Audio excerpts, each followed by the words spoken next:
চুয়াডাঙ্গা ও মেহেরপুর সীমান্ত এলাকা থেকে জব্দ করা কোটি কোটি টাকার মাদকদ্রব্য ধ্বংস করেছে বর্ডার গার্ড বাংলাদেশ বিজিবি। আজ বেলা 11টায় চুয়াডাঙ্গা ব্যাটালিয়নের বিজিবি ৬ সদর দপ্তরে আয়োজিত মাদকদ্রব্য ধ্বংসকরণ অনুষ্ঠান ২০২৬-এ প্রায় ৩,১৮ লাখ টাকারও বেশি মূল্যের মাদকদ্রব্য ধ্বংস করা হয়। অনুষ্ঠানে প্রধান অতিথি হিসেবে উপস্থিত ছিলেন Jessore region commander brigadier general Mahmudul Hasan. বিশেষ অতিথি হিসেবে বক্তব্য দেন কুষ্টিয়া সেক্টরের sector commander colonel Mohammad Iftekhar Hossain. সভাপতিত্ব করেন চুয়াডাঙ্গা ৬ বিজিবির অধিনায়ক লেফটেন্যান্ট কর্নেল মোহাম্মদ নাজমুল হাসান। প্রধান অতিথির বক্তব্যে ব্রিগেডিয়ার জেনারেল মাহমুদ হাসান বলেন, মাদকমুক্ত দেশ গঠনে বিজিবি জিরো টলারেন্স নীতিতে কাজ করছে। সীমান্তে বিজিবির সদস্যরা দিনরাত দায়িত্ব পালন করে মাদক চোরাচালান প্রতিরোধে গুরুত্বপূর্ণ ভূমিকা রাখছে। তিনি আরও বলেন, মাদক একটি গুরুতর সামাজিক সমস্যা, যা প্রতিরোধে সবাইকে এগিয়ে আসতে হবে। আমরা চেষ্টা করে যাচ্ছি সীমান্তে, যাতে করে এই মাদকদ্রব্যগুলো সীমান্ত অতিক্রম করে বাংলাদেশের অভ্যন্তরে প্রবেশ করতে না পারে। একই সাথে অন্যান্য সংস্থাও তাদের স্ব স্থান থেকে নিজ নিজ দায়িত্ব পালন করে যাচ্ছেন। আমাদের এই চুয়াডাঙ্গা ব্যাটালিয়নই নয়, আমরা পুরো যশোর রিজিয়নের যে দায়িত্বপূর্ণ এলাকা, এই দায়িত্বপূর্ণ এলাকায় আমরা এই বিষয়ে আরো বেশি সফলতা অর্জন করতে পারবো।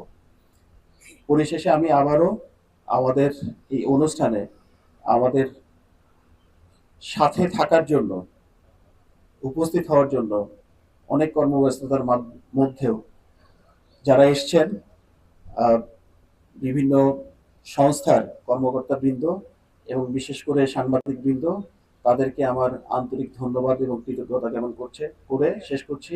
ধন্যবাদ সবাইকে।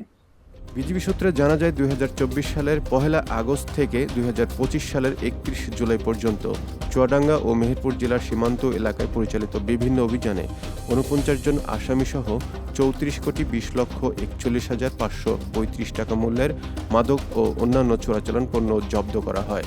ধ্বংস করা মাদকের মধ্যে রয়েছে বিদেশি মদ, ফেন্সিডিল, গাঁজা, হিরোইন, কোকেন, নেশাজাতীয় ট্যাবলেট ও ইনজেকশন সহ বিভিন্ন ধরনের মাদকদ্রব্য।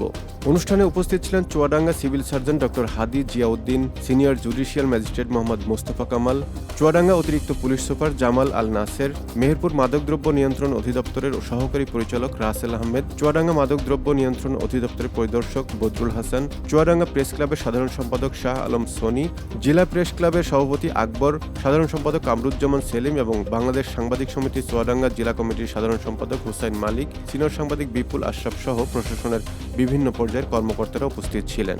এছাড়া জেলা প্রশাসন, বিচার বিভাগ, পুলিশ প্রশাসন, মাদকদ্রব্য নিয়ন্ত্রণ অধিদপ্তর সহ বিভিন্ন দপ্তরের কর্মকর্তারাও উপস্থিত ছিলেন। সীমান্ত যত বেশি শক্তিশালী হবে, আমাদের মাদকের সিজারের পরিমাণ এবং মাদকের উপর যে নিয়ন্ত্রণ, স্মাগলারদের যে নিয়ন্ত্রণ, সেটা আরও বৃদ্ধি পাবে। তো সেই প্রেক্ষাপটে আমি এখানে উপস্থিত মেহেরপুর প্রশাসনের যারা আছেন তাদেরকে অনুরোধ করবো, মেহেরপুর ব্যাটালিয়ন প্রতিষ্ঠা করার ক্ষেত্রে আপনাদের সহযোগিতা প্রয়োজন। এছাড়া অন্যান্য জেলার যারা প্রতিনিধি আছেন, ভূমির সাথে যারা জড়িত আছেন, আমাদের যে ক্যাম্পগুলো বৃদ্ধি করতে হবে, সেক্ষেত্রে আপনাদের সহযোগিতা প্রয়োজন। সর্বমোট ফেন্সিডিল 10,117 বোতল, মদ 3,983 বোতল, বিয়ার 29 বোতল, হেরোইন 1.875 কেজি, গাঁজা 238.79 কেজি, নেশাজাতীয় ট্যাবলেট 25,458টি, কোকেন 1.89 কেজি এবং বিভিন্ন ধরনের নেশাজাতীয় ইনজেকশন 19টি, যার সর্বমোট আনুমানিক বাজার মূল্য 3,18,76,665 টাকা।